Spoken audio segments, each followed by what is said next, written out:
Soyez les bienvenus si vous nous rejoignez sur France 24. Il est 20 h à Paris. Vous regardez Paris Direct. À la une de l'actualité, l'annexion par la Russie de plusieurs régions d'Ukraine. Et dans cette première heure de Paris Direct, nous parlerons aussi économie avec Laure Manin. Un nouvel accord sur l'énergie a été conclu aujourd'hui à Bruxelles. Enfin, la question qui fâche portera ce soir sur la réforme des retraites en France. Au lendemain d'une première grande journée de manifestation, doit-on s'attendre à un automne du mécontentement? Est-il encore possible de réformer les retraites? C'est ce que nous verrons avec notre invité Jean Garrigue, spécialiste de la politique française. Donetsk, Louhansk, Zaporijia et Kherson, 4 régions ukrainiennes ont donc été officiellement annexées ce vendredi par la Russie de Vladimir Poutine. Et la réaction de Kiev et des Occidentaux ne s'est pas fait attendre. De Volodymyr Zelensky à Joe Biden, tour d'horizon des condamnations avec Étienne Paponeau. Et le Conseil de sécurité de l'ONU a aussi prévu de se réunir dans moins d'une heure. Il doit voter sur une résolution condamnant également ces référendums d'annexion.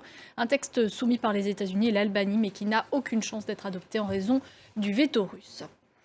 Nous sommes maintenant en ligne avec Florent Parmentier. Bonjour, vous êtes politologue, spécialiste de la Russie. Cette annexion décrétée par Vladimir Poutine, est-ce qu'il faut la voir comme une victoire politique et militaire pour le président russe? Il faut le voir comme la volonté de reprendre une initiative. Merci beaucoup pour votre éclairage, Florent Parmentier. Dans son discours au Kremlin, Vladimir Poutine est aussi revenu sur les explosions qui ont entraîné des fuites sur les gazoducs Nord Stream 1 et 2 en début de semaine.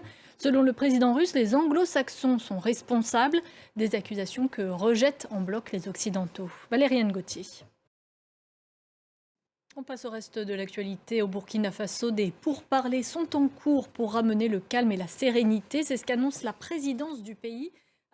Khalidou Sy est avec nous pour y voir plus clair. Bonsoir Khalidou. Bonsoir. La question que tout le monde se pose ce soir, c'est est-ce qu'un coup d'État est en cours au Burkina Faso?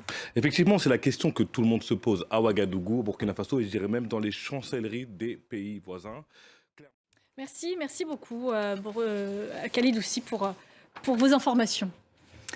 Aux États-Unis, l'ouragan Yann se dirige désormais vers les États de Caroline du Sud et du Nord. Il a été rétrogradé en catégorie 1 après son passage meurtrier en Floride.